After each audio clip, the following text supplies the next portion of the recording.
Vamos à resolução, na verdade, da primeira questão, né? Ainda sobre a combustão do acetileno. Ele quer saber qual a quantidade de matéria de CO2. Quando a gente fala sobre quantidade de matéria,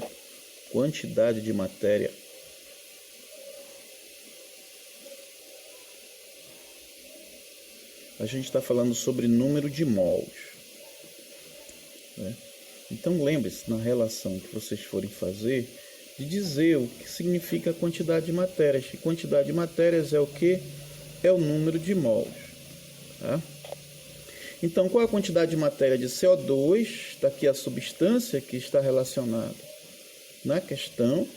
Então, a gente vai ter uma base, uma reação, que é a combustão do acetileno, C2H2. Aqui nós temos 5 sobre 2, que é igual a 2,5 mols de O2, produzindo 2 mols de dióxido de carbono ou gás carbônico e 1 mol de água, né? Então, é essa a minha reação base.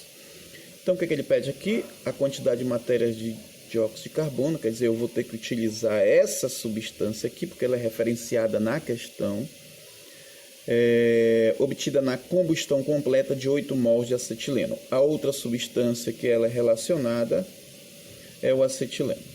Então, nós temos uma proporção molar dessas substâncias. Então, nós temos o C2H2, que tem uma relação com dióxido de carbono, onde na minha questão, na minha reação, a relação é de 1 mol para 2 mols. Você pode ver que não tem nenhum valor aqui indicando que é 1 mol, e que aqui na frente do CO2 tem o número 2.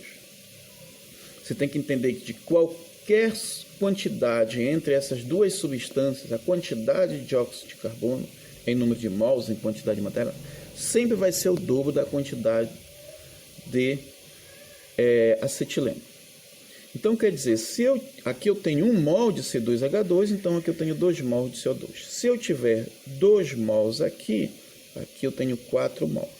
Então, lembre-se que a minha reação, quando ela está balanceada, o que ela vai mostrar para mim é a proporção existente entre as substâncias que participam da reação. Então, se eu tenho 1 mol de C2H2, eu vou obter 2 mols de CO2. Se eu tenho 2 mols de C2H2, eu vou obter 4 mols de CO2. Se eu tenho 3 mols, eu vou obter 6 mols. Só que na minha questão ele diz o seguinte: qual a quantidade de matéria de CO2? Então eu quero saber aqui o X da questão está relacionado ao CO2, obtida na combustão completa de 8 mols de acetileno. 8 mols, eu coloquei aqui o 8 mols debaixo da substância que ele está relacionando aqui, que ele está me referenciando. 8 mols de acetileno. Eu já sei que a quantidade de CO2, ela sempre vai ser o dobro da quantidade de C2H2. Então, o dobro de 8 será igual a 16 mol.